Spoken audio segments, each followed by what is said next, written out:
So, hello friends, welcome back to our channel TNCJ. In the previous lecture of Resonance Rank Booster package, I have discussed the solutions in detail of single correct questions. Now it's time to solve multi-correct and all the advanced pattern type questions, matrix, match, integer type, and the remaining questions. I have uploaded the PDF of all the questions with the answers as you are showing here, as it is showing here in the description box, so you can check it out from there also. So in this video we will be talking about the solutions of how these options, all the options ticked here are the correct answer, but how they are the correct answers, that we'll be discussing here. So we'll be starting with multiple correct answer type, section 2 of Resonance Rank Booster package. Okay, so let us start. So in the first question 2.16, it has been asked that which of the following statements regarding resonance is are correct. आपसे ये पूछा गया कि इसमें कौन से statement correct है, तो ये तो थ्योरी बेस्ड क्वेश्चन है. जब आपको स्टेबिलिटी ऑफ रेजोनेटिंग स्ट्रक्चर्स पढ़ाया जाता है तो उसमें कुछ चीजें लिखाई जाती हैं कि अरेंजमेंट ऑफ इलेक्ट्रॉन्स डिफर करता है या नहीं करता है, या कैनोनिकल फॉर्म्स की कंट्रीब्यूशन कैसा था, तो उसी में. तो पहला स्टेटमेंट है, जो जो सही होंगे मैं उनको टिक करता जाऊंगा साथ साथ. पहला स्टेटमेंट है the different resonating structures of a molecule have fixed arrangement of atomic nuclei. जी बिल्कुल सही है. जो भी उनका बेसिक स्ट्रक्चर रहता है, जैसे भी मतलब बनते हैं, उसमें कभी चेंज नहीं आता. ऐसा नहीं है कि अगर मान लीजिए कोई रेजोनेटिंग मॉलिक्यूल में इस टाइप से चीज है, अगर ये एक रेजोनेटिंग मॉलिक्यूल है, किसी भी केस में ऐसा नहीं होगा कि कहीं पर यहाँ पर कुछ ये ऐसे कुछ OH टाइप या इस टाइप से ऐसा कुछ आ जाएगा. वो आएगा तो यहाँ नेगेटिव चार्ज आएगा, लेकिन ऐसे मतलब कभी भी जो फॉर्म्स बनेंगे उनका बेसिक स्केलेटन चेंज नहीं होगा. ठीक है, तो यस द फर्स्ट स्टेटमेंट जो है वो बिल्कुल करेक्ट है. A option is a correct option, so we will be marking it as a correct answer. A सही है. फिर the different resonating structures different in the arrangement of electrons. हाँ ये बिल्कुल सही है. जैसे जैसे इलेक्ट्रॉन शिफ्ट होते रहते हैं, कभी कहीं रहते हैं, कभी कहीं रहते हैं, जैसे मैंने आपको एग्जाम्पल, तो बी भी सही है. तीसरा है the hybrid structures has equal contribution from all the resonating structure always. It's a false statement. जितने भी कैनोनिकल फॉर्म्स बनते हैं उसमें से कोई एक मेजर कंट्रीब्यूटर होता है और वही मोस्ट स्टेबल होता है, इसलिए हमें स्टेबिलिटी के क्वेश्चंस अराइज होते हैं. तो सी ऑप्शन गलत है. थर्ड है none of the individual resonating structure explains all characteristics of the molecules. It's an absolutely correct statement. Canonical forms का काम ही ये है कि पूरा जो रेजोनेंस, पूरा जो मॉलिक्यूल है उसके अगर प्रॉपर्टीज को ढंग से एक्सप्लेन करना हो तो रेजोनेंस का सहारा लिया जाता है, जैसा कि बेंजीन के केस में या बाकी केसेस में होता है. तो ये बिल्कुल करेक्ट स्टेटमेंट है. इसके आंसर हो जाएंगे ए, बी और डी. ठीक है, so moving on to the next question. आपको 2.17 क्वेश्चन में, ये भी एक मल्टी करेक्ट क्वेश्चन है, कुछ रिएक्शंस ऑब्जर्व करने के लिए दी गई हैं और फिर पूछा गया है which of the following is the incorrect order of acid strength. तो पहला रिएक्शन है, कुछ कार्बोक्सिलिक को फिनॉक्साइड आयन है, फिनॉक्साइड है, उसमें NO2 का ग्रुप लगा हुआ, और इस तरह से 2-3 तरह की रिएक्शन है. तो ऐसा भी आपको पता है कि कार्बोक्सिलिक एसिड्स जो होते हैं they are very much stronger acids.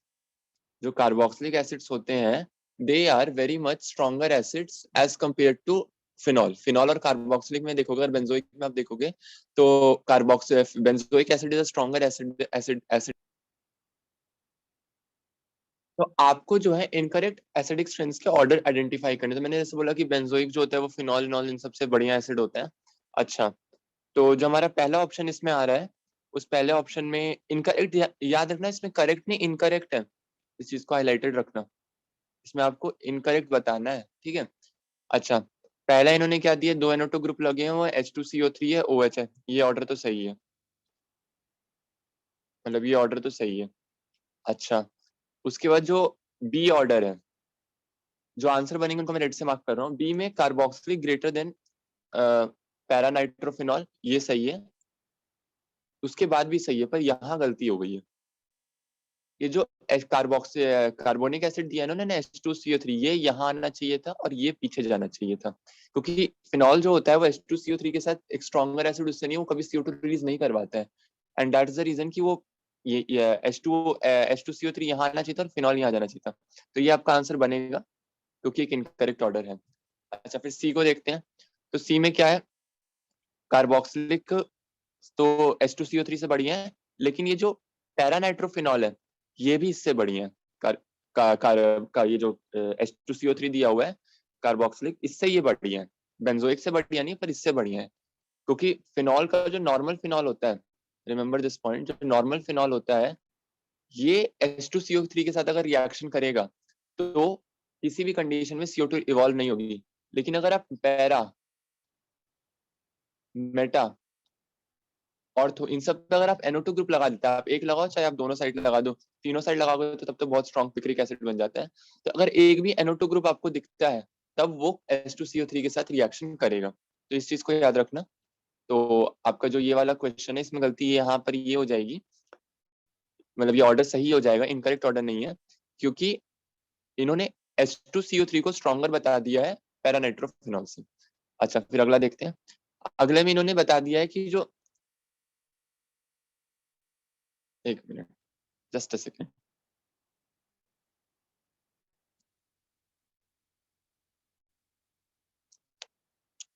हाँ, अगले में इन्होंने बता दिया है, अगले में इन्होंने बता दिया है कि जो पैरानाइट्रोफिनॉल है वो बेंजोइक से भी ज्यादा एसिडिक है, तो ये चीज यहाँ पर गलत हो जाएगी, तो ये भी आपका आंसर बन जाएगा, ये भी बन जाएगा। हालांकि जो येलो वाले हैं ये करेक्ट ऑर्डर है,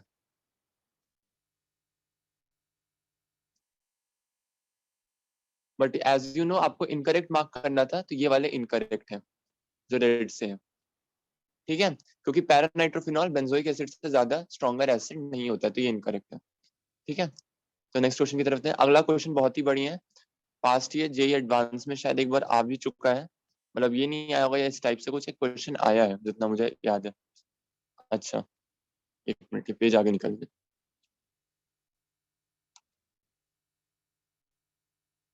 हाँ, तो इस क्वेश्चन को देखते हैं।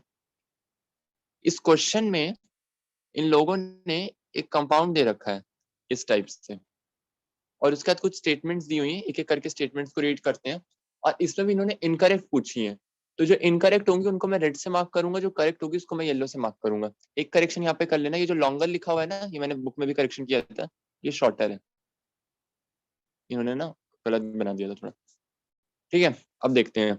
अच्छा, पहला इन्होंने दिया कि all three CN bonds are of same length. यहाँ पर अगर आप देख पा रहे होंगे, as you can clearly see, कल मैंने आपको, अगर आप लोगों ने कल का लेक्चर देखा होगा, अपने जीओसी के नोट्स देखे होंगे, तो यहाँ पर एक ऑपरेशन काम कर रहा है जिसको बोलते हैं SIR, steric inhibition of resonance. इस साइड भी बल्कि ग्रुप है, इस साइड भी बल्कि ग्रुप है।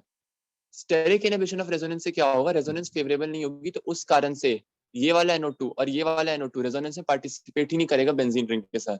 जब पार्टिसिपेट नहीं करेगा तो इसका जो डायरेक्ट इफेक्ट पड़ेगा वो उसके बॉन्ड लेंथ पर पड़ेगा। तो पहला क्वेश्चन जो उन्होंने बोला कि ऑल थ्री CN बॉन्ड जैसे ये C3 और N वाली, C1 और N वाली, C5 और N वाली, ये सारी इक्वल है, तो पहली बात ये स्टेटमेंट इनकरेक्ट हो जाएगा और ये हमारा आंसर बन जाएगा, क्योंकि इनकरेक्ट पूछा है, तो पहला ये हो जाएगा। दूसरा इन लोगों ने पूछा है C1 and C3N are of same length but shorter than C5N bond. अगर हम, एक मिनट, अगर हम इनके बताए हुए चीज को देखते हैं, C1 और C3N, ये हो गया और ये हो गया, आर ऑफ सेम लेंथ। पहली बात, इन दोनों में तो सेम लेंथ का कोई फंडा चल ही नहीं सकता, सेम लेंथ का फंडा जो चलेगा वो CN और C5 में चल सकता है, ठीक है, क्योंकि जो C1 है और C5 है ये आइडेंटिकल टाइप है, दोनों की तरफ BR लगा हुआ है, दोनों एकदम इक्विडिस्टेंट है, दोनों पे SIR काम कर रहा है, तो C1 और C3 इनका तो कोई रिलेशन बनता ही नहीं है यहाँ पर, तो ये भी इनकरेक्ट स्टेटमेंट हो जाएगी। अगला देखते हैं, C1 एंड C5, मतलब ये वाले आ गए, ये C1 और C5 are of same length but longer than C3N bond, it is a correct statement. See how, due to steric inhibition of resonance here and here, these two will not participate in resonance with the benzene ring। और जब ये resonance में participate नहीं करेंगे तो इनमें जैसा जो डबल बॉन्ड है वो वैसे ही रहेगा, इसमें तो चेंज आएगा ना, इसमें तो चेंज आएगा, रेजोनेंस नहीं होने के कारण जिनका जैसा भी बॉन्ड है वो वैसे ही रहेगा, कोई डबल बॉन्ड कैरेक्टर नहीं आएगा, तो डबल बॉन्ड कैरेक्टर जब आएगा ही नहीं तो सिंगल बॉन्ड तो लॉन्गर ही होते हैं डबल बॉन्ड से, तो ये आंसर आपका करेक्ट स्टेटमेंट हो जाएगी, जो कि हमारे आंसर में इंक्लूड नहीं होगा। ये समझ आए, देखो ये दोनों साइड से आइडेंटिकल है, NO2 इस साइड से भी और NO2 इस साइड से भी आइडेंटिकल है, due to steric inhibition of resonance, इनका जो हो रहा है रेजोनेंस बेंजीन रिंग के साथ हो ही नहीं पा रही, तो जब रेजोनेंस नहीं हो पा रही तो जो CN बॉन्ड है वो सिंगल बॉन्ड कैरेक्टर ही शो करेगा, ठीक है, या जो उसका बॉन्ड अगर डबल है सब सिंगल है जो भी है, तो जब उसमें कुछ चेंज ही नहीं आ रहा तो वो जो C3N है इसमें तो कैरेक्टर आएगा, इसमें तो देखो इसमें तो सिंगल बॉन्ड है तो ये तो डबल में चेंज होगा ड्यू टू रेजोनेंस, क्योंकि यहाँ पे तो रेजोनेंस इफेक्टिवली काम कर रही है, पर यहाँ रेजोनेंस होगी नहीं, तो जब रेजोनेंस होगी नहीं तो सिंगल बॉन्ड ही रहेगा, तो वो लॉन्गर ही रहेगा, यहाँ तो डबल बॉन्ड कैरेक्टर आ रहा है। अच्छा अगला स्टेटमेंट देखते हैं, C1 and C5 bonds are of same length but are shorter than, ये करेक्ट कर लेना वरना आंसर नहीं बैठ पाएगा, but are shorter than C3N bond. It's again a false statement, क्योंकि इनका अगर सही स्टेटमेंट होता तो यहाँ पे लॉन्गर आता, हमें इनकरेक्ट मार्क करने बार बार, करेक्ट नहीं मार्क कर रहा हूँ मैं, इनकरेक्ट को रेड से मार्क कर रहा हूँ। जो C1 और C5 है मैंने बोला उनमें रेजोनेंस नहीं है तो सिंगल बॉन्ड कैरेक्टर ही रहेगा, सिंगल बॉन्ड कैरेक्टर रहेगा, सिंगल बॉन्ड कैरेक्टर उनमें रहेगा, तो उस कारण से क्या होगा, सिंगल बॉन्ड कैरेक्टर की वजह से उनकी बॉन्ड लेंथ C3N से ज्यादा होगी, और मैंने यहाँ करेक्शन तो रही थी कि आप शॉर्टर कर लो और उसके बाद आंसर मार्क करो, तो ये हमारा आंसर बन जाएगा। होप आपको यहाँ SIR का इफेक्ट समझ आया, बहुत ही क्लासिक क्वेश्चन था और बहुत एकदम एडवांस एडवांस में आने लायक क्वेश्चन था ये, ठीक है। अगला देखते हैं, अगले क्वेश्चन में हमसे पूछा गया चूज द इनकरेक्ट स्टेटमेंट, पहला है salicylic acid, salicylic acid and, अरे फिर आगे चला गया, salicylic acid orthohydroxybenzoic acid is much stronger than its meta para and benzoic acid itself, ठीक है। तो इसमें भी हमें इनकरेक्ट स्टेटमेंट ढूंढनी, तो जो करेक्ट है उनको मैं येलो से मार्क करूंगा, तो सैलिसिलिक एसिड और ortho hydroxy benzoic acid stronger होता है, तो मैंने कल ही आपको बताया था ड्यू टू हाइड्रोजन बॉन्डिंग, जब भी कोई इस तरह का ये जैसे आता है ना, ये होता है सैलिसिलिक एसिड, ठीक है। तो जो ये वाला एसिड होता है ये सही में एक स्ट्रॉन्ग एसिड होता है, कारण हाइड्रोजन बॉन्डिंग इसका रीजन होता है, तो ये आपका बन जाएगा करेक्ट स्टेटमेंट, तो ये आंसर तो नहीं बनेगा। अगला है acidity of salicylic acid is increases due to steric inhibition of resonance as OH group forces CH double bond OH out of plane. ये स्टेटमेंट, ये steric inhibition of resonance explain किया गया, जो कि इसका गलत आंसर है, मैंने कल भी बताया था, जब आपने अगर प्रीवियस लेक्चर देखा फर्स्ट पार्ट का उसमें भी एक क्वेश्चन आया हुआ था, जो मैंने बोला था कि आई गेस 2016 एडवांस में पूछा गया कि इसके एसिडिक स्ट्रेंथ ज्यादा होने का रीजन SIR नहीं है, इसका रीजन H बॉन्डिंग है, जो आपकी H बॉन्डिंग होती है, that is the main reason behind इसकी तगड़ी एसिडिक स्ट्रेंथ के पीछे, तो इन्होंने दिया, इन्होंने तो SIR का रीजन दे दिया, तो वो इन्होंने गलती की है, तो ये भी आपका हो जाएगा incorrect statement. Just a second, तो ये भी आपका एक इनकरेक्ट स्टेटमेंट हो जाएगा, एसिडिटी ऑफ सैलिसिलिक एसिड वाला, कि ये इसलिए increase due to steric inhibition of resonance, ये आंसर नहीं है इसका, इसका रीजन है हाइड्रोजन बॉन्डिंग। अगला the orbitals which are in the same plane take part in resonance, हाँ ये करेक्ट स्टेटमेंट है, तो करेक्ट है तो मैं येलो से मार्क करूंगा, ये थ्योरेटिकल स्टेटमेंट है। चौथा आपका है all the resonating structures have real existence, ये एक इनकरेक्ट स्टेटमेंट है, because all resonating structures are hypothetical, you must have heard about it, okay. आगे चलते हैं, आगे पूछा गया है कि पहले आपको बताना है कि किसमें से फर्स्ट जो वन है वो स्ट्रॉन्गर बेस है, बेसिक स्ट्रेंथ देखनी थी हमें, ठीक है। तो अब हमें कुछ चीजें पता है कि इसको मैं रेड से ही मार्क करूंगा जो करेक्ट आंसर होंगे, CH3COO नेगेटिव HCOO नेगेटिव, पहला केस। फॉर्मिक एसिड और जो ये है एसिटिक एसिड, इन दोनों में से एसिडिक स्ट्रेंथ देखेंगे तो फॉर्मिक की ज्यादा होती है, तो ऑफ कोर्स सी बात है उसकी बेसिक स्ट्रेंथ कम होगी जब कॉन्जुगेट बनेगा, तो ये जो होगा स्ट्रॉन्गर बेस होगा इसमें, पहला वाला ये सही है।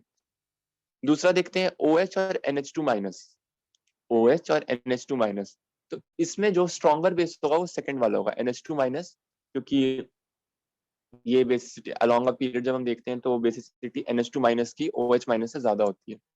अच्छा अगले केस में यहाँ sp2 है, यहाँ sp कार्बन है, अब हमें पता है sp कार्बन की एसिडिक स्ट्रेंथ ज्यादा होती है तो बेसिक स्ट्रेंथ कम होगी, तो ये भी आंसर बनेगा कि यहाँ sp2 है। और चौथा जो केस है अमीन और इसका, अमीन तो हमें पता ही है कि जो नॉर्मल अल्कोहल है उससे ज्यादा बेसिक होगी, तो इसमें ACD, इसके 3 आंसर बन जाएंगे, ठीक है। अब अगले क्वेश्चन पर आते हैं, अगला क्वेश्चन भी एक इंटरेस्टिंग क्वेश्चन है और एक्सेप्शनल क्वेश्चन है। अगले क्वेश्चन में पूछा है कि फॉर साइक्लो ऑक्टा टेट्राटीन टेट्राइन के बारे में जो करेक्ट स्टेटमेंट्स है वो पूछी गई, तो जो करेक्ट होगी उनको मैं रेड से मार्क करूंगा। पहले मैं साइक्लोऑक्टाटेट्राटीन बना देता हूँ। टेट्राइन ये होता क्या है?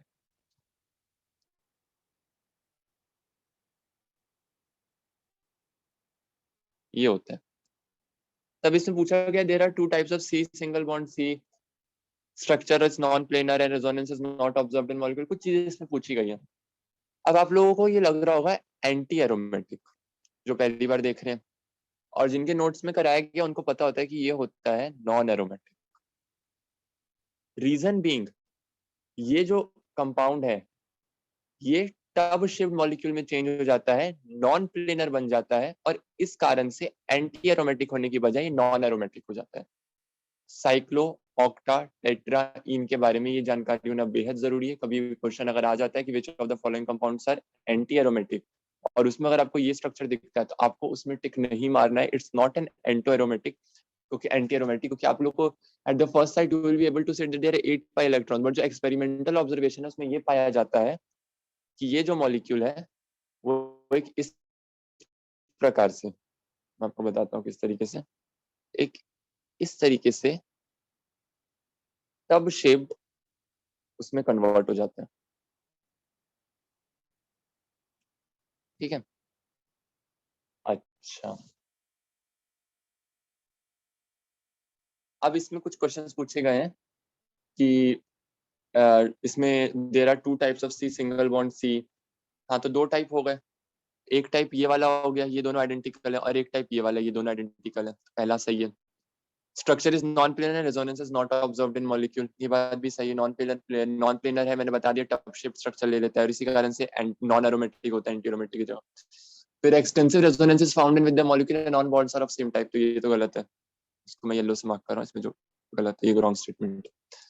आंसर जो बन रहा है उनको मैं रेड से मार्क कर रहा हूँ। It's heat of hydrogenation is equal to that of 4 pi bonds hydrogenated. तो इसमें भी आप देख सकते हैं कि 4 ही पाई बॉन्ड है, 1 2 3 4, तो ये आंसर भी आपका आंसर में बनेगा। सबसे इंपॉर्टेंट बात कहती है कि जो साइक्लोऑक्टाटेट्राईन होता है वो नॉन एरोमेटिक होता है, नॉन प्लेनर होता है। एट द फर्स्ट लुक हमें एंटी एरोमेटिक दिखता है, पर ऐसा नहीं होता है, तो ये एक्सेप्शन हमें पता होना चाहिए।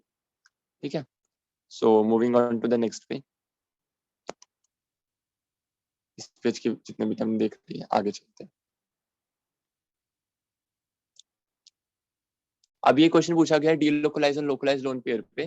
प्यूरिन का स्ट्रक्चर दिया गया है, 4 नाइट्रोजन दिए गए और आपसे पूछा गया which of the following you expect to be basic, इसमें से किसको आप बेसिक मानते हो? तो N1 है, N3 N7 है, तो N1 जो है, ठीक है, N1 N3 और N7 कहाँ गया? Just a second.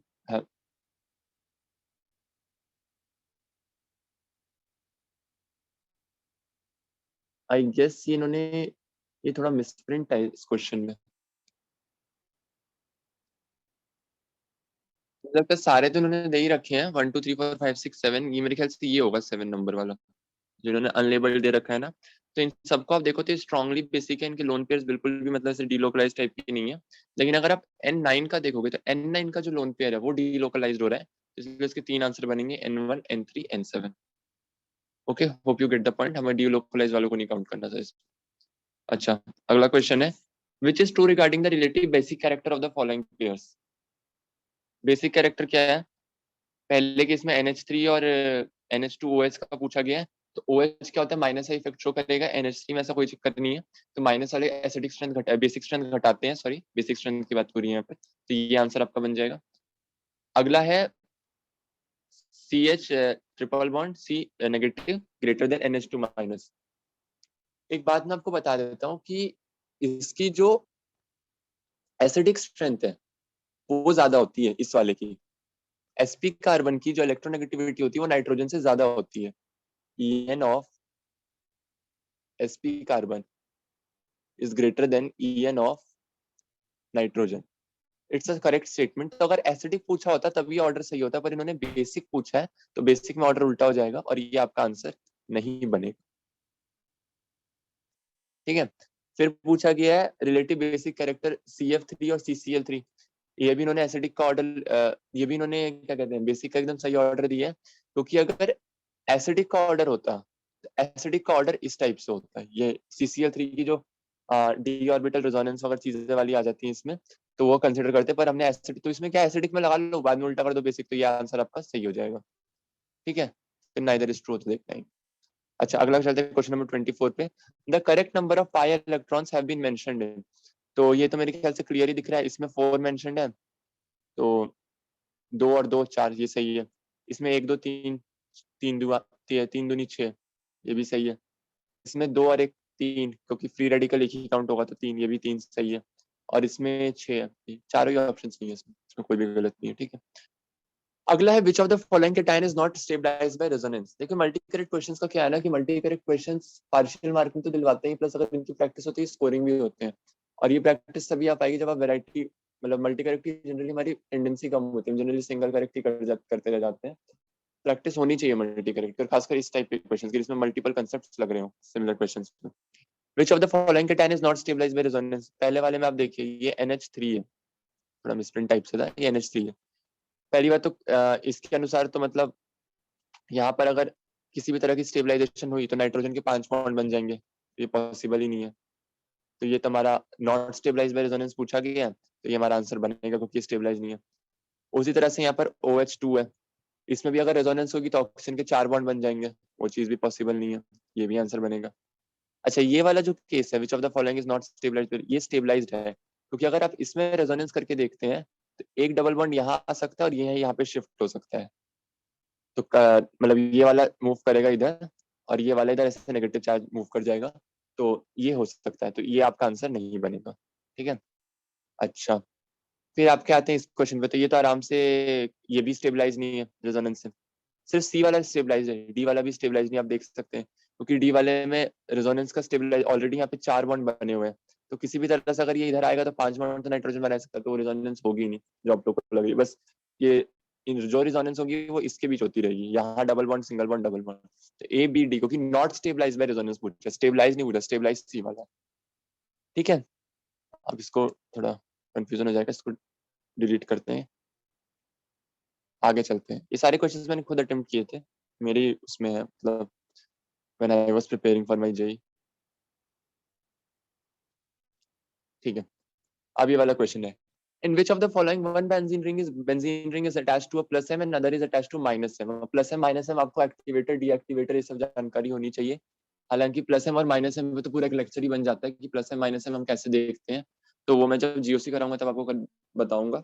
अभी क्वेश्चन है तो अभी मैं आपको अभी के लिए बता देता हूँ इसमें कैसे आपको देखना है।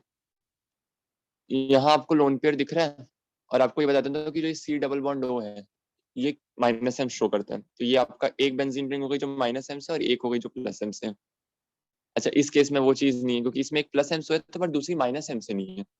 सी वाले केस में यहाँ नाइट्रोजन पे लोन पेयर है, तो ये वाली बेंजीन रिंग प्लस एम से हो जाएगी और ये C डबल बॉन्ड O है माइनस एम से हो जाएगी, ये भी आपका आंसर बन जाएगा। डी वाली रिंग फिर C डबल बॉन्ड हो, तो यहाँ एक रिंग हो गई जो माइनस एम से है ये वाली, और एक रिंग हो गई जो प्लस एम से ये वाली, क्योंकि यहाँ पे फिर लोन पेयर है, तो ये भी आपका, तो ABD इसमें तीनों आंसर हो जाएंगे। इजी क्वेश्चन था ये तो। अच्छा, अब अगले क्वेश्चन पे चलते हैं। Which of the following statements are correct? Inductive effect causes permanent polarity in the molecule। जी बिल्कुल, ये तो theoretical क्वेश्चन है। फ्री रेडिकल से odd electron in P orbital, free radical का मतलब ये कि सिंगल इलेक्ट्रॉन होगा, पेयर में तो होगा नहीं, पेयर में भी होगा तो पी ऑर्बिटल में इलेक्ट्रॉन इसी टाइप से चलेगा, आपका ऑड ही चलेगा। All CC bond lengths are same in buta 1,3 diene. अब ब्यूटा 1,3 डाइन क्या होता है, ये होता है, अब जब आप इसका रेजोनेटिंग स्ट्रक्चर बनाएंगे, ठीक है, तो वो कुछ इस प्रकार से आ जाएगा। फिर कैनोनिकल फॉर्म बनेगी तो हम देखेंगे कि तीनों जो कैनोनिकल फॉर्म है उसमें से एक मेजर कंट्रीब्यूटर होती है जो सबसे ज्यादा स्टेबल है, तो जो सबसे ज्यादा स्टेबल है, तो अगर तीनों कैनोनिकल फॉर्म्स बराबर नहीं है, क्योंकि अगर इक्वल RS नहीं है, इक्वल RS नहीं है, तो उस कारण से आप इसको कह नहीं सकते कि मतलब इसमें तीनों जो बॉन्ड लेंथ्स होंगी वो सेम होंगी, क्योंकि एक जो इसमें कैनोनिकल फॉर्म बनेगा जो पहला वाला है वो ज्यादा स्टेबल है, ये जो नॉन पोलर वाली कैनोनिकल फॉर्म है ये मोस्ट स्टेबल है, तो इसमें जो CC बॉन्ड लेंथ है ये मेजर कंट्रीब्यूट करेगी, तो इसमें एक तो सिंगल बॉन्ड है, दो डबल बॉन्ड है, तो तीनों बॉन्ड लेंथ बराबर हो जाएंगी, ये हो नहीं सकता, क्योंकि बाकी कैनोनिकल फॉर्म्स में ये सबसे ज्यादा स्टेबल है, मोस्ट स्टेबल होती है ना स्टेबिलिटी कैनोनिकल फॉर्म्स की, this is the most stable canonical. ठीक है, तो ये मतलब एक तरह से गलत हो गया, तो ये आपका आंसर नहीं बनेगा। अच्छा, अब डी देखते हैं। Hyper conjugation also effect the dipole moment of the molecule. बिल्कुल सही, हाइपर कॉन्जुगेशन अगर आपने पढ़ा होगा तो उसमें आपको पता चल जाता है कैसे जो हाइपर कॉन्जुगेटेड स्ट्रक्चर्स बनते हैं उसमें डाइपोल मोमेंट अफेक्ट होता है। ठीक है, थियोरेटिकल क्वेश्चन हो गया था फिर।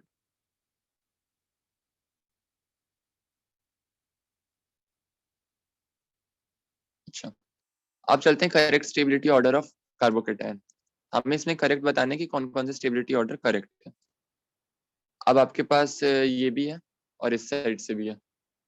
अब ये बता पाना, देखो ये भी 2 डिग्री है, ये भी एलाइलिक है, ये भी 2 डिग्री है, ये भी एलाइलिक है। यहाँ कंसेप्ट आता है एक्सटेंडेड और क्रॉस कॉन्जुगेशन का। और एक्सटेंडेड जो होती है वो ज्यादा स्टेबल होती है as compared to cross conjugation. अगर रेजोनेंस में बताया जाता है लेक्चर्स में कि जो एक्सटेंडेड कॉन्जुगेशन होती है वो क्रॉस कॉन्जुगेशन से ज्यादा स्टेबल होती है। तो जो पहला वाला केस है, मुझे नहीं पता आप लोगों को एक्सटेंडेड और क्रॉस पता है कि नहीं, लेकिन मैं ये बता सकता हूँ कि जो पहला केस है वो एक्सटेंडेड है और दूसरा क्रॉस है, तो ये जीओसी का पार्ट है, तो एक्सटेंडेड वाली ज्यादा स्टेबल होगी। फिर अगला पूछा गया है ये वाली, तो ये वाली तो एरोमेटिक है, कार्बोकेटायन ऐसी ज्यादा स्टेबल होगी, अकल्स रूल फॉलो हो रहा है।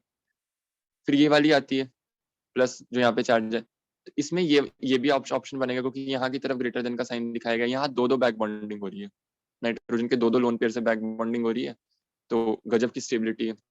अच्छा, फिर आ जाते हैं यहाँ पर, तो ये भी आपका आंसर बनेगा। अब ये क्यों बनेगा, यहाँ sp कार्बन है, यहाँ sp2 कार्बन है। अब मैंने पहले ही आपको बता दिया, ये रेजोनेंस तो दोनों साइड से होगी, ये तो एलाइलिक भी ऐसे भी स्टेबल होता है, पर यहाँ से अगर आप देखोगे तो sp2 खींच रहा है, यहाँ से sp खींच रहा है। अब sp की इलेक्ट्रोनेगेटिविटी ज्यादा है तो ज्यादा खींचेगा, ज्यादा अनस्टेबल करेगा। पर इस sp2 की electronegativity as compared to sp there is less electronegativity, तो कम खींचेगा, ये ज्यादा स्टेबल हो जाएगा। ठीक है, एक्सटेंडेड और क्रॉस रेजोनेशन कॉन्जुगेशन अगर नहीं पढ़ी हो तो उसको नोट कर लेना, मैं अपकमिंग जब जीओसी की सीरीज स्टार्ट करूंगा तब उसको उसमें लूंगा, पूरा बताऊंगा। ठीक है,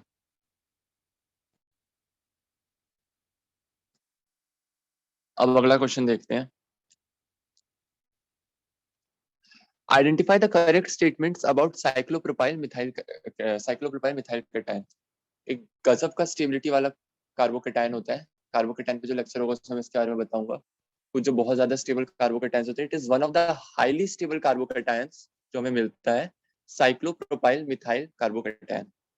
कार्बोकेटायन क्या होती है, कुछ लोग इसको डांसिंग रेजोनेंस से भी एक्सप्लेन करते हैं, वो भी रीजन सही है। तो वो सब चीजें क्या होती है मैं कार्बोकेटायंस के लेक्चर में बताऊंगा, पर अभी आप इतना जान लो कि जो सीपीएम बोलते हैं, मतलब अगर कोई भी कार्बोकेटायन सीपीएम बनने की अगर उसको पॉसिबिलिटी मिलती है तो वो बनेगा। ठीक है, तो पहला स्टेटमेंट है cyclopropyl methyl carbocation is more stable then tertiary butyl cation.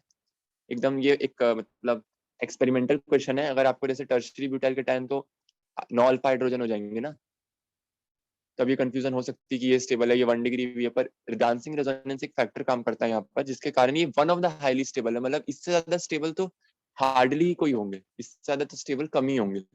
ठीक है, वो मैं एक लिस्ट बना दूंगा कार्बोहाइड्रेट्स की कौन ज्यादा स्टेबल होता है, मैं प्लान कर रहा हूँ उस पर भी जल्दी लेक्चर चलाने की। Cyclopropyl methyl carbocation can rearrange to cyclobutyl cation. हाँ बिल्कुल, रिंग के बाहर जब भी पॉजिटिव चार्ज होता है तो एक्सपेंशन हो सकता है, तो ये ऐसे हो जाएगा और यहाँ पर ऐसे पॉजिटिव चार्ज, ये तो जनरल सी चीज, ये भी स्टेटमेंट सही होगा। Electron cloud of C1 C2 sigma bond is delocalised in empty p orbital of the cyclopropyl methyl कीटायन।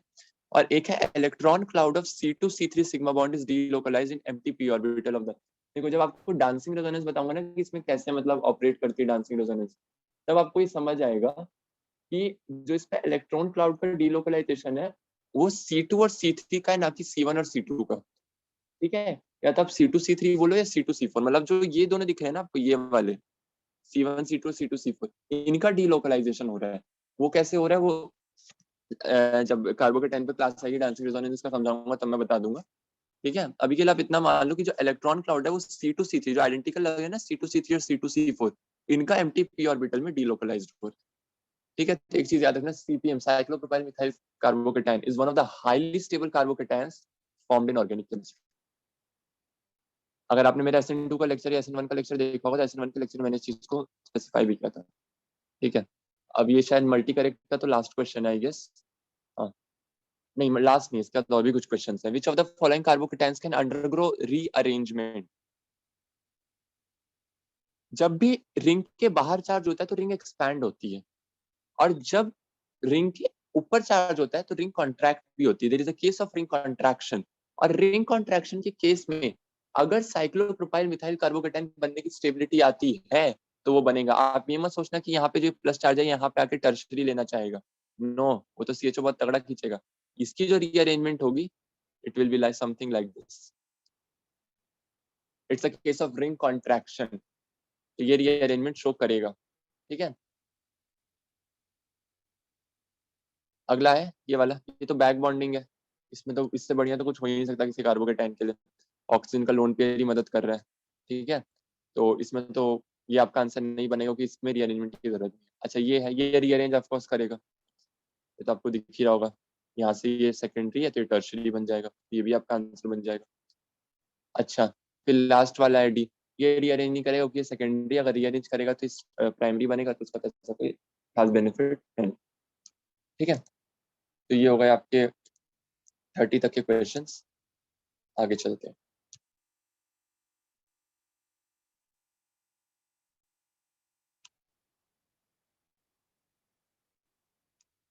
अब इसके बारे में कंपाउंड आपको दिया हुआ है, इसके बारे में आपको कुछ करेक्ट स्टेटमेंट पूछे गए हैं। और इनॉलिक फॉर्म देखती, पहले इसका इनॉल बना दो। इसका जो इनॉल बनेगा आप लोग को पता होना चाहिए।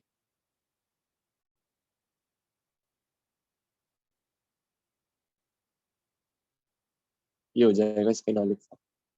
ठीक है, आपको पहला पार्ट है it's enolic form after complete enolisation at all C double bond O groups is aromatic in nature. बिल्कुल सही बात है, एरोमेटिक है, दिख रहा है वो तो सामने।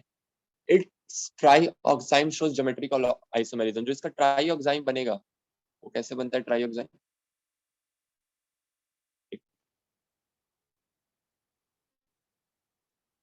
तो मैं शुरू से ही बना देता हूँ पूरे ट्राईऑक्साइम।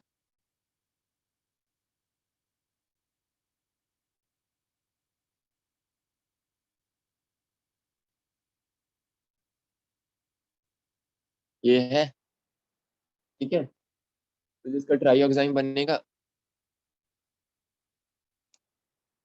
अच्छा एक मिनट, ये मैं क्या बना रहा हूँ, जब ट्राईऑक्साइम बनेगा तब तो कीटोनिक फॉर्म में रहेगा ना, सॉरी। अभी मैं सोच रहा था ये कैसे, double bond, double bond, double bond. Oxime कैसे बनता है आपने पढ़ा होगा एल्डिहाइड कीटोन्स में, उसी का पार्ट है। NOH,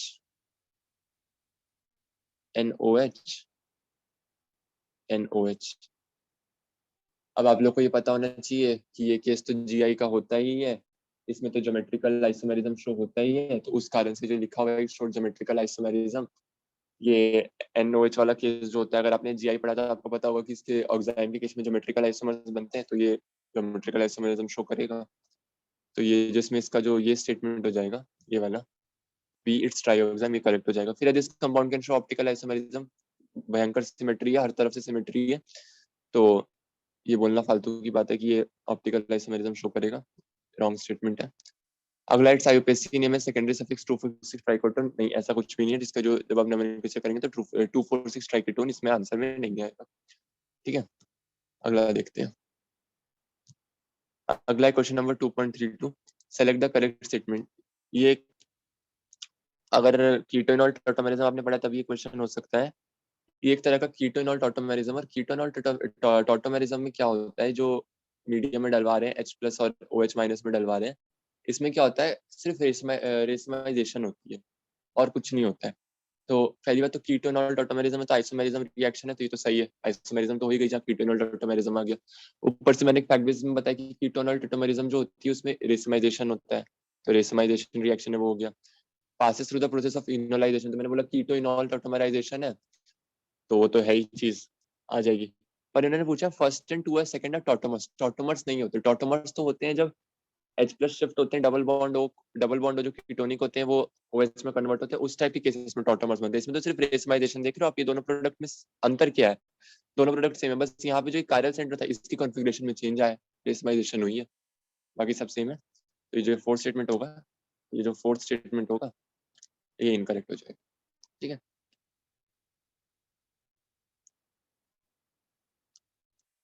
अब ये जो इसका लास्ट स्टेटमेंट है मल्टी करेक्ट का, C8H8O2 is a molecular form of many acids containing an aromatic ring also.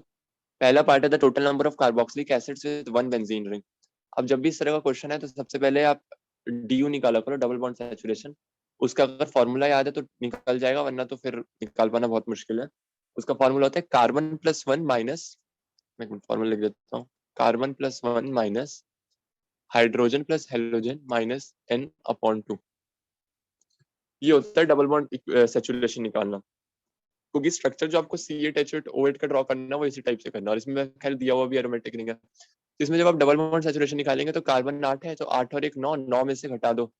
Hydrogen और हेलोजन तो है नहीं, तो हाइड्रोजन हेलोजन और नाइट्रोजन तो है नहीं। हाइड्रोजन 8 है तो 8 को 2 से भाग कर दो तो 4 हो जाएंगे, तो 9 - 4 5 आ जाएगा इसमें।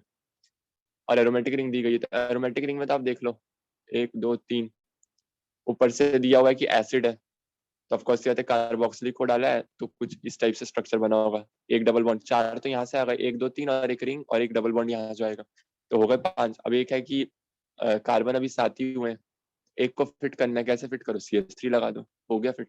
ठीक है, अब इन्होंने पूछा था total number of carboxylic acids with one benzene ring is 4। इसमें पॉसिबल स्ट्रक्चर्स देख लो क्या क्या बन सकते हैं। एक स्ट्रक्चर तो ये बन जाएगा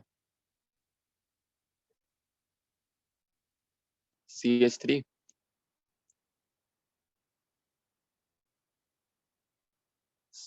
CH3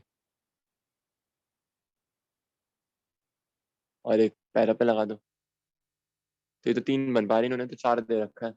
और बच्चे 3, और बच्चे इसको या तो मतलब मार्क नहीं करेंगे, अगर यहाँ पे 3 अगर एक ऑप्शन होगा तो 3 मार्क कर देंगे, -1 हो जाएगा, -2 हो जाएगा, जो भी मतलब जैसे मार्किंग होगी। क्योंकि आप में से बहुत लोगों ने इसको ध्यान नहीं दिया होगा, ये भी तो बनेगा CH2COH, ये भी तो एक पॉसिबिलिटी आ सकती है ना, हमें तो आइसोमर्स बनाने हैं।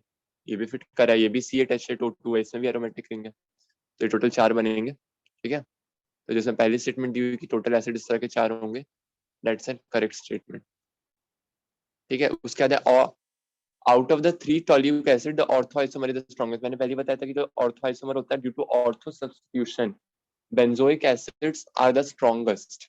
बेंजोइक एसिड में जब भी ऑर्थो सब्स्टिट्यूशन होते हैं, ortho substituted benzoic acids are stronger than meta, para and anything else substitute. ये सिर्फ हाइड्रोजन बॉन्डिंग है जो इसको ओवररूल करती है, क्योंकि यहाँ पर SIR काम कर जाता है, और हाइड्रोजन बॉन्डिंग है वो SIR से भी तगड़ी लगती है।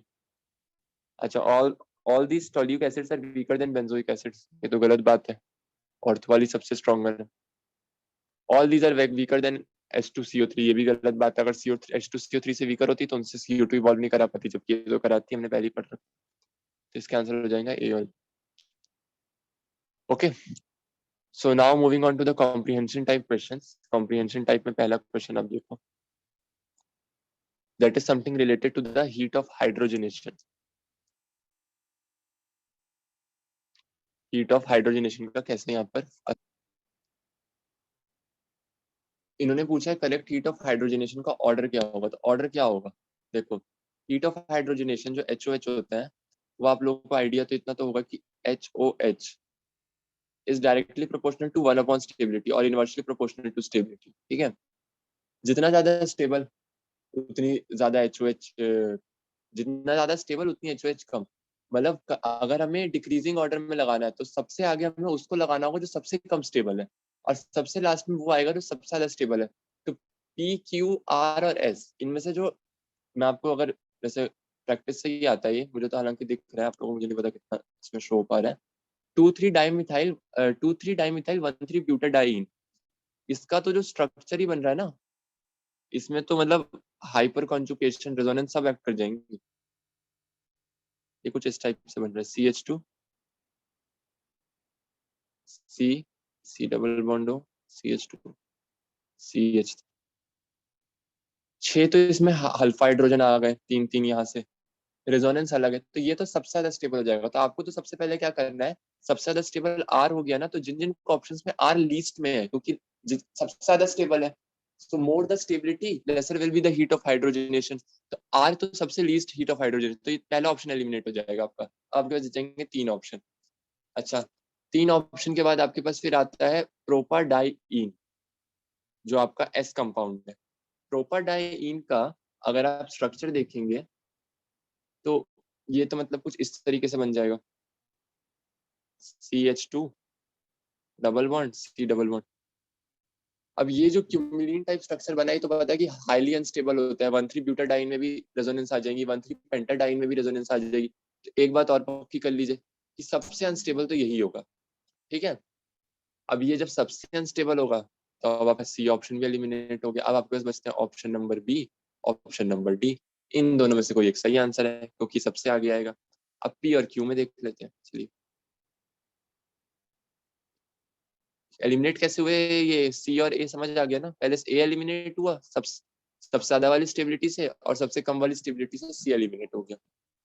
अब बारी आती है बी और डी में, तो दोनों स्ट्रक्चर्स बना के देख लेते हैं। तो जो पहला स्ट्रक्चर है उस तो इसका दिया हुआ है, जो पी स्ट्रक्चर है वो 1,3 पेंटाडाइन का दिया हुआ है।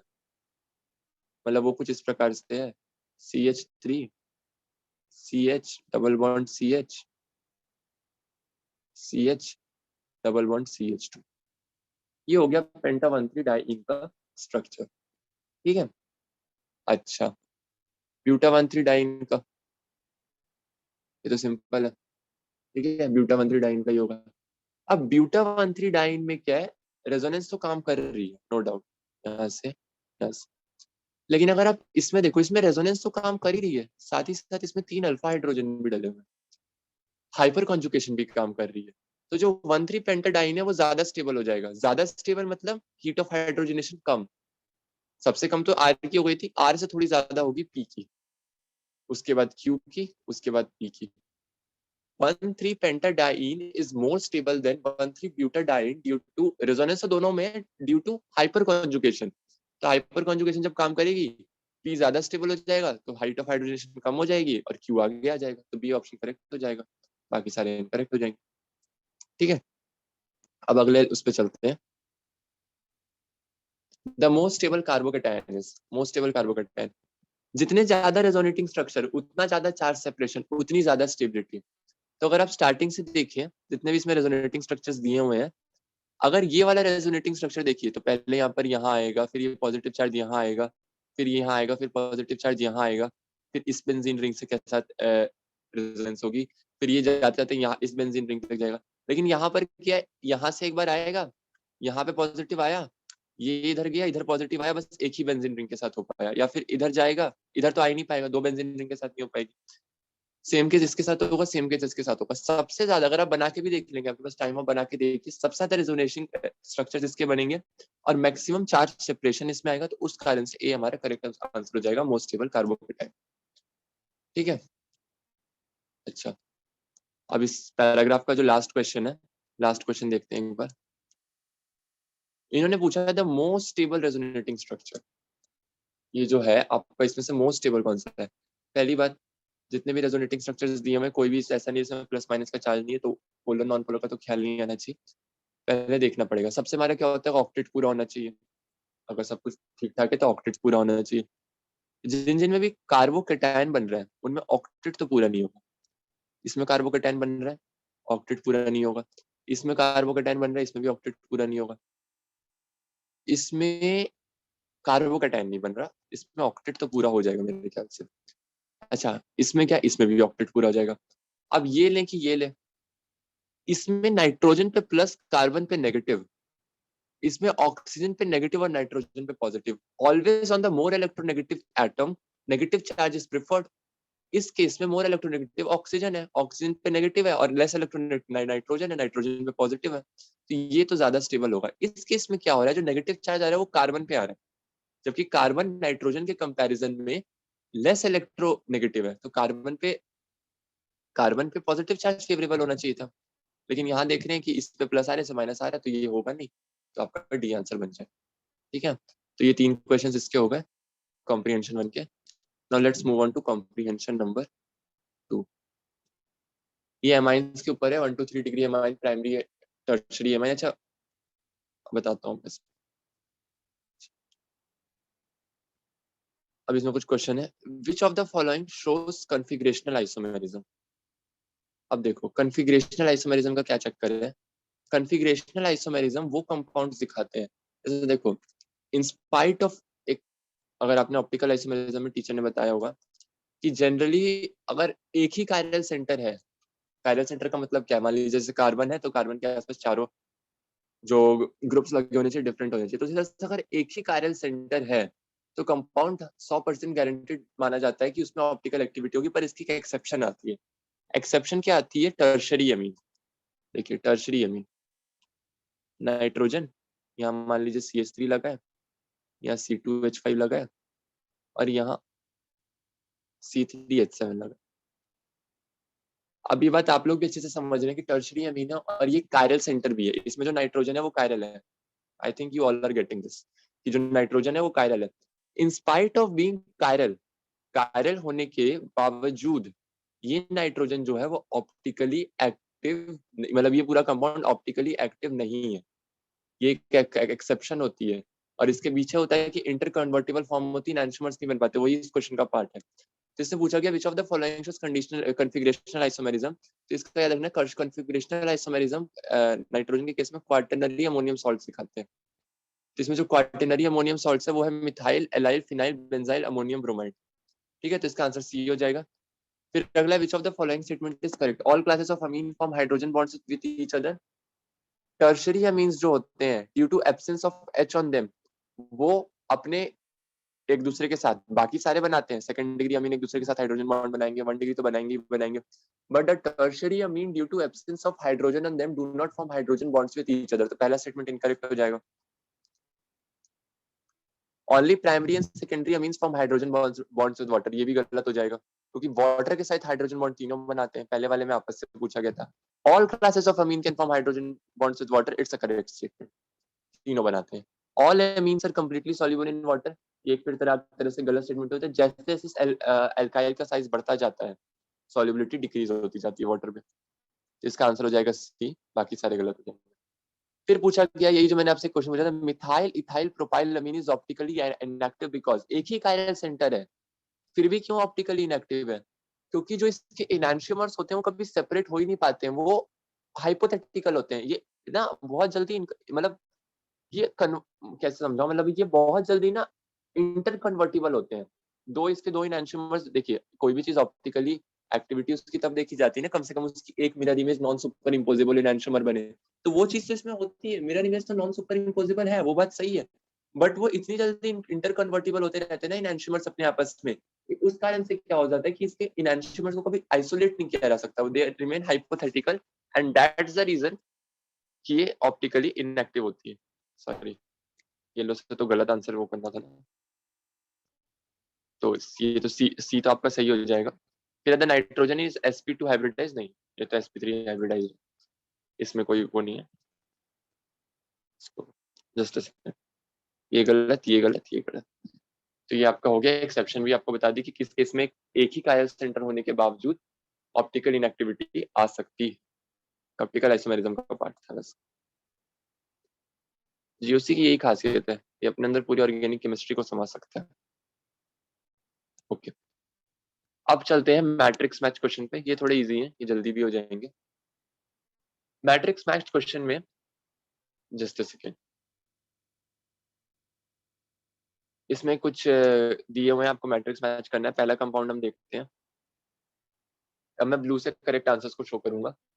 पहले कंपाउंड में कार्बोकेटायन है, रेजोनेंस होगी, डबल बॉन्ड इधर शिफ्ट होगा, कार्बोकेटायन यहाँ आ जाएगा, बैक बॉन्डिंग हो जाएगी, प्लस एम इफेक्ट मिल जाएगा ऑक्सीजन का। हाइपर कॉन्जुगेशन आपको दिख रही होगी, थोड़ा मैंने गलत बना, यहाँ पर दो अल्फा हाइड्रोजन इस साइड है, इस साइड अगर आप देखेंगे तो दो अल्फा हाइड्रोजन है।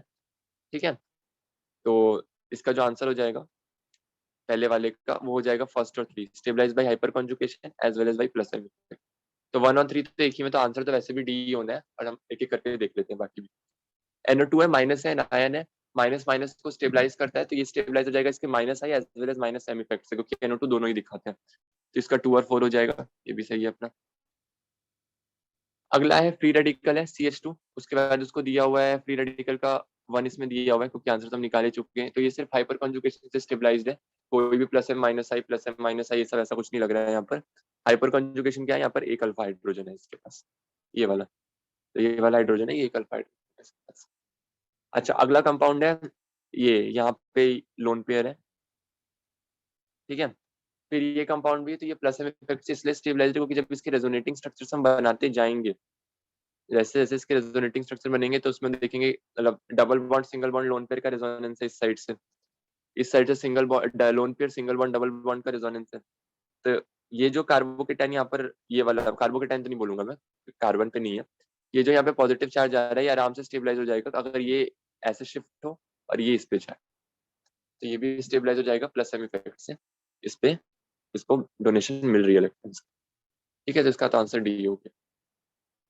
Moving on to the next. अब इसमें ना हमें पीके वैल्यूज, अब देखो पीके वैल्यूज रट के तो होती नहीं किसी को, तो इनका भी क्वेश्चन बनने का यही थीम होगा कि आप एसिडिक स्ट्रेंथ के ऑर्डर में लगा दीजिए, और उसके बाद एक बात पता होनी चाहिए कि PK A is inversely proportional to acidic strength. जितना ज्यादा पीके उतनी कम एसिडिक स्ट्रेंथ, या जितनी ज्यादा एसिडिक स्ट्रेंथ उतना कम पीके। तो सबसे अच्छा है कि हमें पहले पी क्यू आर और एस को एसिडिक स्ट्रेंथ के ऑर्डर में लगा लेना चाहिए। जो भी सबसे ज्यादा एसिडिक होगा उसका पीके वैल्यू सबसे कम होगा, यानी कि जो भी सबसे ज्यादा एसिडिक होगा उसका पीके वैल्यू सबसे लीस्ट 0.74 दिया होगा, तो उसको 4 से मैच करा देंगे। देखते हैं, पहला वाला कंपाउंड स्पेशल है ऑर्गेनिक केमिस्ट्री का, इसको बोलते हैं पिक्रिक एसिड। पिक्रिक एसिड का पीकेबी पीके ए, ये ऐसे भी याद हो जाता है पढ़ते करते, 0.74 होता भी है। और ये बेंजोइक एसिड से भी, ये जो 3 NO2 लग गए ना, इसको कमाल का एसिडिक बना देते हैं। बेंजोइक से भी ज्यादा एसिडिक होते हैं ये, बेंजोइक एसिड से भी ज्यादा एसिडिक होते हैं। तो ये बेंजोइक इसमें ये दिया हुआ है और ये अल्कोहल में दिया हुआ था, तो ये तो कंफर्म हो गया कि पी का जो वैल्यू होगा वो 4 होगा। अच्छा, पी के 4 के 2 ऑप्शन दिए हुए हैं, हमने सी पे टिक मार रखा है। क्यू देखते हैं, अब है क्यू और एक है ये बेंजोइक एसिड और एसिटिक एसिड। अब बेंजोइक और एसिटिक एसिड में जो एसिटिक एसिड होता है वो लेस एसिडिक होता है, तो बेंजोइक ज्यादा होगा। तो जो नेक्स्ट लोअर पीके है, यानी कि जो 4 दिया हुआ है, ये होगा एस का वन इसी में है। फिर आ जाएगा आपका एसिटिक एसिड क्यू का 3, जो नेक्स्ट लोएस्ट है। और लास्ट में आपका कहीं जाके आएगा ये थैलामाइड वाला जो है, इसका पीके इनके कंपैरिजन में एसिडिक ये भी है, पर इनके कंपैरिजन में लीस्ट एसिडिक है, तो इसका पीके सबसे ज्यादा होगा, तो इसका आंसर हो जाएगा ऑप्शन नंबर सी। तो ये क्वेश्चन ऐसा नहीं है आपको ये सोचना है कि इसमें कुछ पीके वैल्यूज रटनी है, हालांकि करते करते रट भी जाती हैं, पर आपको दिमाग ये लगाना है एसिडिक स्ट्रेंथ में लगाओ, PK is inversely proportional to acidic strength, और उस चीज को मैनेज करके यहाँ आंसर निकल। Now moving on to the last part, जो इसके इंटीजर टाइप क्वेश्चंस है। तो पहला इंटीजर टाइप क्वेश्चन देखते हैं, इसमें मैं ग्रीन पेन यूज कर रहा हूँ। जो correct answer, observe the following compound and right the number of hydrogen atoms involved in hyper conjugation with carbocation. बहुत सिंपल है, इसमें एक और चीज पूछ सकते थे, अगर वो हाइपर कॉन्जुगेटिव स्ट्रक्चर भी पूछते तो ये बात पता होनी चाहिए कि the number of hyperconjugative structures is equals to number of alpha hydrogen, ठीक है। क्योंकि एक बार IIT JEE एडवांस 2009 में शायद एक क्वेश्चन आया था, या 10 में, पता नहीं, मुझे एग्जैक्टली ईयर नहीं आता, पर आया जरूर था। इन्होंने पूछा था number of hyperconjugative structures कितने बनेंगे, तो जितने अल्फा हाइड्रोजन होते हैं, सिंपल है। अच्छा, ये प्लस है, तो यहाँ पे इसके 3 अल्फा हाइड्रोजन इधर आ रहे हैं, 2 इधर आ रहे हैं और 1 इधर आ रहा है, तो 3 और 2 और 1, इसका आंसर हो जाएगा टोटल 6। इंटीजर टाइप में आपसे क्वेश्चन, क्योंकि आया हुआ एडवांस में, आप कभी अगर आर्काइव उठा के देखेंगे तो एडवांस का एकदम बेस पे क्वेश्चन है, उन्होंने number of hyperconjugative structures पूछे थे, तो वो उसी के बराबर होते हैं जितने नंबर ऑफ अल्फा हाइड्रोजन, या मतलब इसको हाइपर कॉन्जुगेशन जो मिल रही होती है, तो इसका आंसर हो जाएगा 6। अगला है x mole NaNH2, value of x used for completion of reaction. तो NaNH2 आपको पता है बेस है, एसिडिक हाइड्रोजन एब्स्ट्रैक्ट करेगा, जहां जहां एसिडिक दिख रहा है वहां से हटा दीजिए। एल्डिहाइड पे तो है नहीं, कार्बोक्सिलिक पे है, फिनॉल पे है, और टर्मिनल एल्काइन को मत भूल जाना। NH2 माइनस इतना स्ट्रॉन्ग बेस है कि यहाँ से भी निकाल लेगा, तो इसका आंसर हो जाएगा 3। कितने मोल चाहिए, x की वैल्यू हो जाएगी 3, ठीक है। आगे चलते हैं। अब ये क्वेश्चन अच्छा है, in how many species positive charge is not delocalised. मतलब पॉजिटिव चार्ज कहाँ कहाँ डीलोकलाइज नहीं हो पा रहे हैं। पहला स्ट्रक्चर है हमारे आंसर में काउंट हो जाएगा। क्यों हो जाएगा? रेजोनेंस हो ही नहीं पा रही है। जो दूसरा स्ट्रक्चर है वो हमारे आंसर में काउंट नहीं होगा, क्योंकि देखो यहाँ पर क्या है, अगर आप ऐसे ला रहे हो तो यहाँ डबल बॉन्ड आएगा और फिर यहाँ पर ये चीज शिफ्ट हो जाएगी। ठीक है, जस्ट अ सेकेंड। तो कहीं ना कहीं आपका जो ये पॉजिटिव चार्ज है ये डीलोकलाइज तो हो रहा है ना, रेजोनेंस हो रही है, फिर ये ऐसे चला जाएगा, मतलब रेजोनेटिंग स्ट्रक्चर्स बनते रहेंगे। तो इसमें नहीं होगा। इस केस में आ जाते हैं, इसमें ऑक्सीजन के ऑलरेडी 3 बॉन्ड बने हुए हैं। ठीक है, 3 बॉन्ड बने हुए हैं, प्लस चार्ज ऑलरेडी है, तो इस केस में भी डीलोकलाइज नहीं होगा कोई भी, क्योंकि 4 बॉन्ड तो बना नहीं सकता। ऐसा कुछ नहीं होगा कि ये इधर आ जाएगा, कुछ लोन पे उधर चला जाएगा, तो ये भी नहीं होगा। ठीक है, अच्छा ये नहीं होगा, जस्ट अ सेकेंड। हाँ, उसके बाद जो ये वाला केस आता है इसमें हो जाएगा डीलोकलाइजेशन, ये ऐसे जाएगा और ये यहाँ पे स्टेबलाइज कर देगा, तो ये हमारे आंसर में काउंट नहीं होगा। अभी तक हमारे आंसर में ये काउंट हुआ, ये काउंट हुआ। अच्छा ये है NH3। ये मत सोच लेना कि डबल बॉन्ड को इधर शिफ्ट कर देना, नाइट्रोजन के और 4 तो बने हुए, 5 बॉन्ड तो बन ही नहीं सकते ना, ये भी हमारे आंसर में काउंट हो जाएगा। यहाँ नाइट्रोजन के 4 बॉन्ड ऑलरेडी बने हुए हैं। ठीक है, यहाँ भी आप कुछ भी रेजोनेंस रेजोनेंस करके कुछ नहीं कर सकते हैं, तो ये भी आपके आंसर में काउंट हो जाएगा। ठीक है, तो 1 2 1 2 3 और 4 इंटीजर टाइप में इसका आंसर क्वेश्चन 4 हो जाएगा। ठीक है,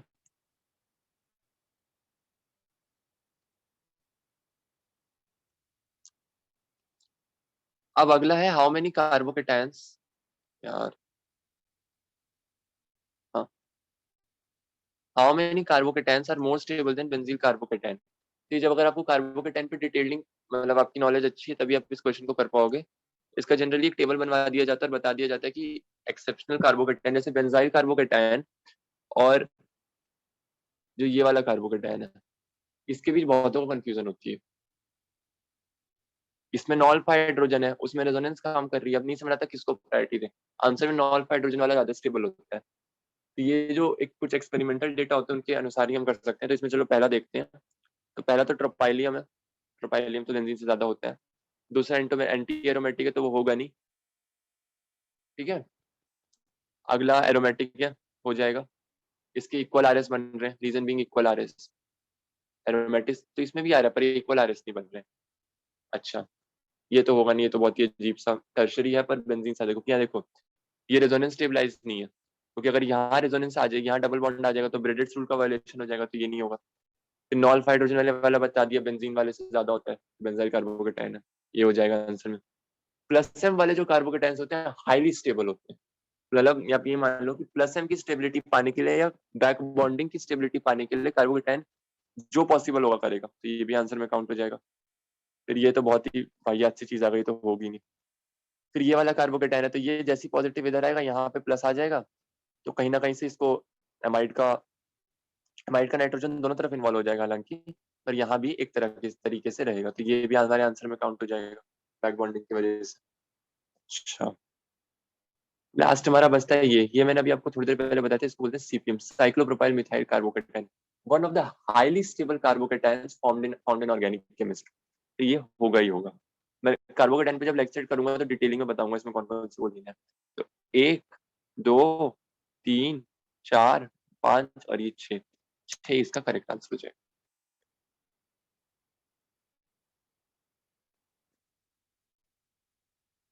ठीक है, अगले क्वेश्चन की तरफ चलते हैं। इसमें पूछा गया था positive charge of carbocation can be delocalised over how many oxygen atoms, इनके जो रेजोनेंस बनेंगे। तो अगर आप इनके रेजोनेंस को ध्यान से देखो, तो ये जो पॉजिटिव चार्ज है, अगर डबल बॉन्ड इधर आता है, अगर ये डबल बॉन्ड इधर आता है, तो ये पॉजिटिव चार्ज पहले यहाँ आएगा, फिर डबल बॉन्ड यहाँ आएगा, पॉजिटिव चार्ज यहाँ आएगा, फिर डबल बॉन्ड यहाँ आएगा, पॉजिटिव चार्ज यहाँ आएगा। ठीक है, एक जो ऑक्सीजन है इस पे तो डीलोकलाइज किया जा सकता है, तो एक एक तो हमारा ऑक्सीजन यहाँ से आ गया। ठीक है, फिर इस साइड से देखो, ये यहाँ जाएगा, यहाँ पॉजिटिव चार्ज आएगा, फिर यहाँ जाएगा, यहाँ पॉजिटिव चार्ज आएगा, फिर ये यहाँ जाएगा, तो पॉजिटिव चार्ज इस बार यहाँ आ जा रहा है, यहाँ नहीं आ रहा है, तो यहाँ नहीं आने की वजह से यहाँ आ रहा है पॉजिटिव चार्ज, तो ये वाला हमारा काउंट नहीं होगा। ठीक है, फिर इस साइड से रिंग में देखो, तो ये यहाँ आएगा तो ये पॉजिटिव चार्ज ऐसे जाएगा, फिर ये ऐसे जाएगा तो यहाँ पॉजिटिव चार्ज आएगा, फिर ऑक्सीजन के पास आ गया, बैक बॉन्डिंग आ जाएगी, फिर डीलोकलाइज हो जाएगा, तो ये भी काउंट हो जाएगा। तो 2 इसका आंसर हो जाएगा। हमारे 2 ऐसे ऑक्सीजन एटम्स है जिन पे हमारा जो positive charge of carbocation delocalise हो सकता है। ठीक है, इसका नेक्स्ट क्वेश्चन देखते हैं। नेक्स्ट क्वेश्चन देखते हैं। How many P orbitals are parallel to each other. बहुत सिंपल है, बेंजीन का स्ट्रक्चर पता होना चाहिए कि जब अगर स्टार्टिंग में पढ़ाया जाता है कैसे होता है। ऐसे बेंजीन के स्ट्रक्चर में मैं यही बनाने की कोशिश कर रहा हूँ। 1 मिनट, ऐसे होते हैं ना, ये भी sp2 हाइब्रिडाइज्ड है।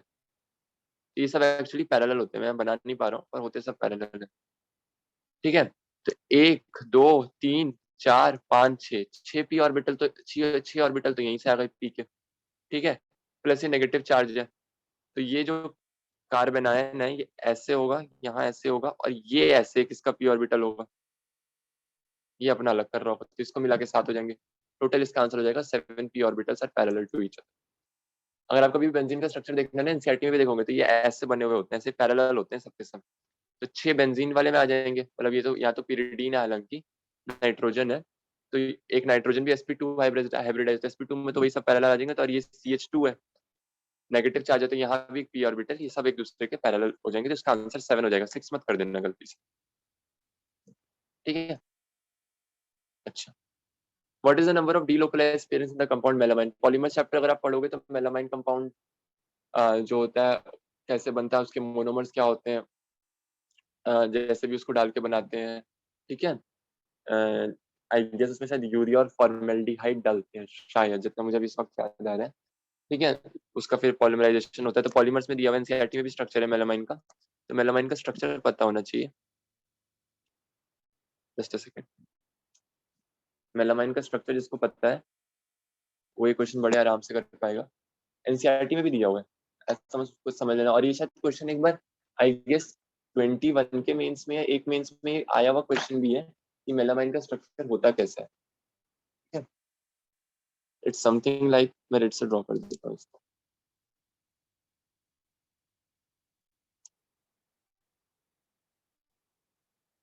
बेंजीन रिंग आती है ना, बस वो बना लेना, उसमें थोड़ा गैप दे देना स्टार्टिंग में। यहाँ एन आ जाएगा, यहाँ एन आ जाएगा, यहाँ एन आ जाएगा। ठीक है, double bond, double bond, double bond. अब यहाँ NH2 लग जाएगा, NH2 लग जाएगा, और यहाँ NH2 लग जाएगा। ठीक है, अब आपको पता है लोन पेयर कहाँ का है, यहाँ लोन पेयर है, यहाँ लोन पेयर है, यहाँ लोन पेयर है, यहाँ लोन पेयर है, यहाँ लोन पेयर है, यहाँ लोन पेयर है।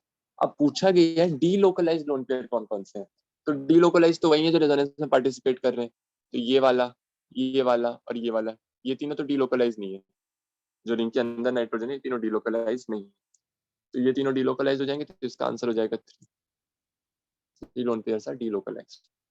ओके, फिर अच्छा अगला पूछा, which of the following group will behave as an activator and ortho para director in the benzene.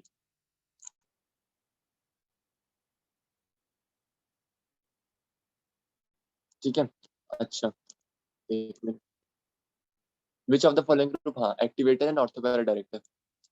Benzene ring में देखो, ये तो मतलब लिस्ट याद होनी चाहिए कि कौन सा एक्टिवेटर होते हैं। OH पे लोन पेयर है, एक्टिवेटर भी होता है प्लस ऑर्थो पैरा डायरेक्टर भी होता है, ये आंसर बन जाएगा। Cl ऑर्थो पैरा डायरेक्टर होता है पर डीएक्टिवेटिंग होता है, और ये क्वेश्चन भी आता है कि ऐसा होता है क्योंकि इन spite of being a deactivating group, क्योंकि जनरली जो भी डीएक्टिवेटिंग ग्रुप्स होते हैं ना वो मेटा डायरेक्टर होते हैं, पर हेलोजेंस के केस में क्या होता है, in spite of being deactivating groups there ortho para directors, उसकी रीजनिंग अलग होती है। अभी आप इतना जान लो कि ये एक्टिवेटिंग तो डीएक्टिवेटिंग होते हैं, ऑर्थो पैरा डायरेक्टर होते हैं पर एक्टिवेटिंग नहीं होते। यहाँ दोनों पूछा गया, एंड लगा के पूछा गया। CH3 भी एक्टिवेटिंग भी है, ऑर्थो पैरा भी है। NO2 तो है नहीं, तो डीएक्टिवेटिंग है। C डबल बॉन्ड NH2, ये जो ग्रुप है, ये जो ग्रुप है ये डीएक्टिवेटिंग भी है और ऑर्थो पैरा डायरेक्टर भी नहीं है, तो ये भी आपका आंसर नहीं बनेगा। अच्छा, अगला है ये OC डबल बॉन्ड CH3, ये लोन पेयर इसके पास है, एक्टिवेटिंग भी है, ऑर्थो पैरा डायरेक्टर भी है। CCl3, ये तो डीएक्टिवेटिंग है, ऑर्थो पैरा डायरेक्टर भी नहीं है। और CMe3, ये मॉडरेटली एक्टिवेटिंग है पर एक्टिवेटिंग है, और ये ऑर्थो पैरा डायरेक्टर भी है। तो 1 2 3 4, गलत, 1 2 3 4, इसका आंसर हो जाएगा 4। ठीक है, अगले क्वेश्चन की तरफ देखते हैं। अगला क्वेश्चन फिर इनॉल फॉर्मेशन पर है। इनॉल फॉर्मेशन पर है। Identify the compounds in the given set which can form इनॉल। इनॉल इनमें से कौन कौन बना सकते हैं, कौन कौन नहीं बना सकते। ठीक है, तो पहला तो आपको साफ दिख गया होगा, ये तो बना ही नहीं सकता, कोई हाइड्रोजन हाइड्रोजन भी नहीं है। दूसरे का भी वही केस है। तीसरे में बन सकता है, यहाँ डबल बॉन्ड हो जाएगा, यहाँ OH आ जाएगा, तो ये हमारा आंसर में आ जाएगा। ठीक है, फिर ये भी बन सकता है, सेम जैसे उसमें बना था, ये भी बन जाएगा। ये वाला कंपाउंड है, ये भी बन जाएगा। ठीक है, तो आपका अभी तक क्या क्या आ गया, 3 आ गया, 4 आ गया, 5 आ गया। ठीक है, फिर 6 देखते हैं।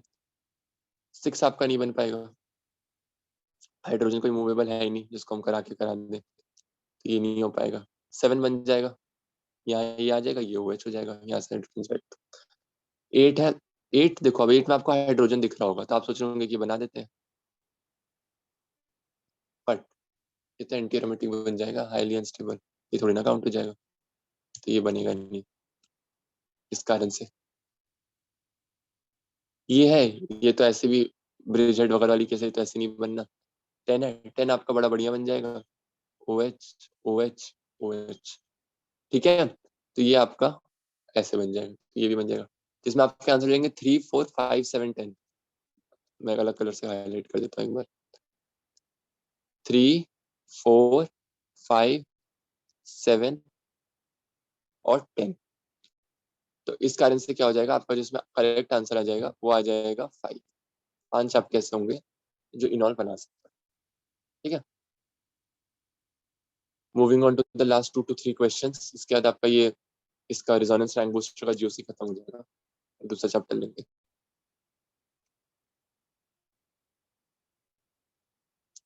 Give the number of possible mono enols. ये बहुत ही बढ़िया क्वेश्चन है।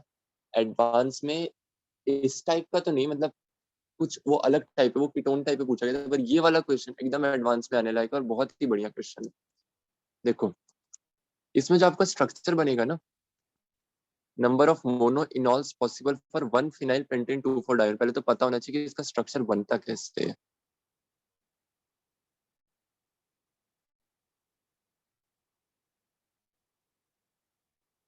ये होगा इसका स्ट्रक्चर, समझ आया। 1 फिनाइल पेंटेन 2,4 डायोन। ठीक है, तो ये चीज समझ आ गई होगी कि किस तरह से इसका स्ट्रक्चर बनेगा। अब देखो करना क्या है, इसका जब इनोलाइजेशन होगा ना, तब देखो कहाँ कहाँ से हाइड्रोजन जा सकते हैं। मैं अलग अलग कलर से हाईलाइट कर देता हूँ। एक केस बन सकता है कि ये हट जाए और यहाँ आ जाए, ठीक है, और यहाँ पर OH आ जाए। इस केस में क्या होगा, अगर आप देखो तो ज्योमेट्रिकल आइसोमेरिज्म वाली चीज हो जाएगी, यहाँ से ये हट जाएगा ना, और इसके E और Z 2 फॉर्म बन जाएंगे। एक केस तो हमने ये देख लिया। ठीक है, तो इसको इरेज करते हैं, जो था उसको लगाते हैं।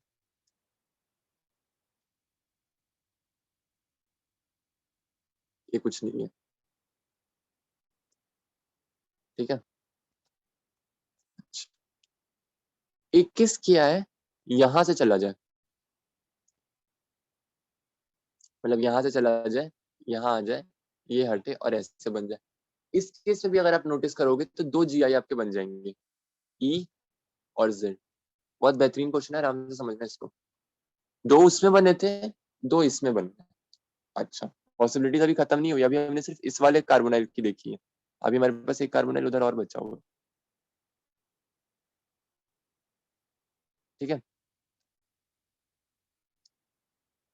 अच्छा, अब इस वाले कार्बोनाइल में क्या है, एक केस में ये चीज यहाँ आ सकती है, ये हटेगा, यहाँ वो आ जाएगा और ये हट जाएगा। फिर आप देखो इसमें भी, यहाँ पर जो ये OH आ रहा है, तो यहाँ भी आप देखो डबल बॉन्ड GI की पॉसिबिलिटी आ रही है, E और Z आपके 2 पॉसिबल फॉर्म बन जाएंगे। तो यहाँ से 2, यहाँ से 2 और फिर इस साइड से 2, तो 2 2 2 2 3 बार 6 हो गए।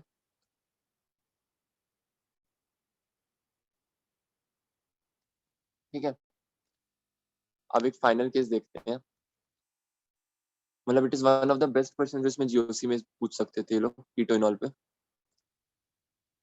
यहाँ पर ऐसे ठीक है, यहाँ का भी हाइड्रोजन बचा हुआ है, इसको भी अगर हम चाहें तो ये OH आ जाएगा और ये CH। अच्छा इस केस में देख रहे हैं, इस केस में GI नहीं बन रहा है क्योंकि डबल बॉन्ड के अराउंड आइडेंटिकल ग्रुप्स लगे हुए हैं कार्बन पर, यहाँ दोनों साइड ऐसा, तो इस केस में तो GI होगा नहीं, तो ये एक आएगा।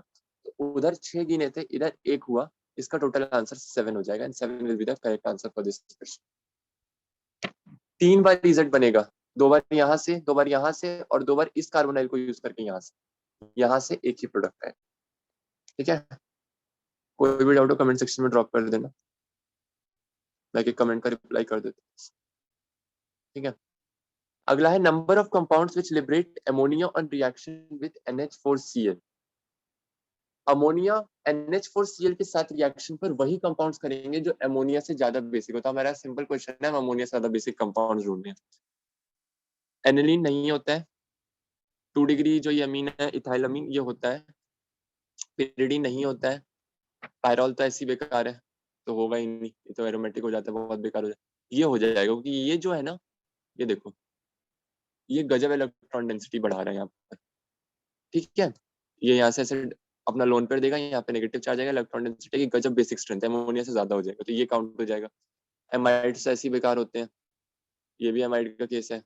ये कोई ग्वानाडीन टाइप का केस नहीं है ये वाला, इट्स नॉट ग्वानाडीन, ग्वानाडीन का स्ट्रक्चर अलग होता है। ठीक है, ये CH3 लगा हुआ है, ये भी अमोनिया से ज्यादा बेसिक नहीं होगा, ऐसे भी sp2 है, sp3 ज्यादा होते हैं। NaNH2 ये अमोनिया से ज्यादा बेसिक होता है, NH2 माइनस तो in fact one of the strongest basis में से आता है, मतलब टर्मिनल एल्काइन का भी ऐसे ले लेता है। तो ये तो इसमें 3 ही केस आपके बने हैं, ये वाला, ये वाला, और सॉरी गलत मार्क, और ये वाला। इसका जो करेक्ट आंसर हो जाएगा वो हो जाएगा 3, 3 सिर्फ ऐसे कम। ठीक है, लास्ट क्वेश्चन चलते हैं जो इसका कॉलम मैट्रिक्स मैच है। उम्मीद करता हूँ इस लेक्चर से आप लोगों ने काफी कुछ सीखा होगा।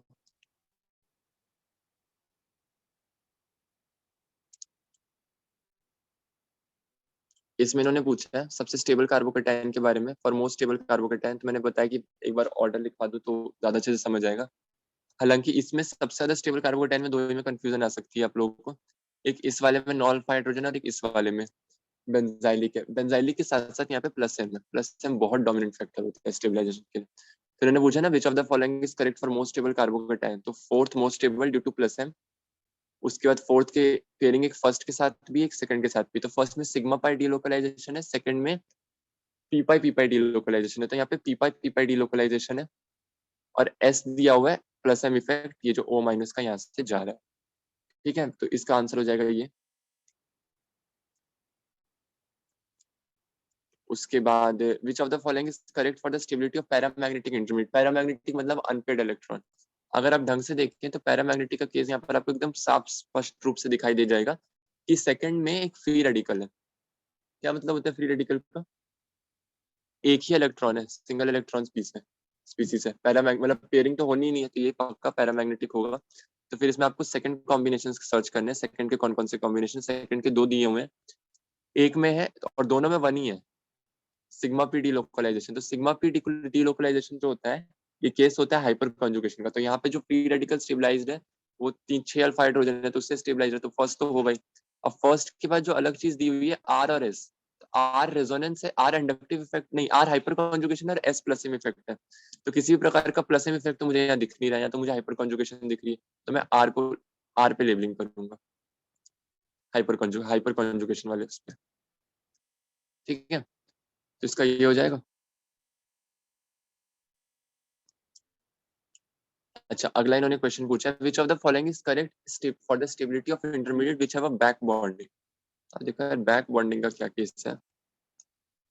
बैक बॉन्डिंग यहाँ पर आपको दिख रहा होगा क्योंकि Cl के पास d ऑर्बिटल्स भी होते हैं, p पाई d पाई ओवरलैप है, मतलब p पाई d पाई डी लोकलाइजेशन है।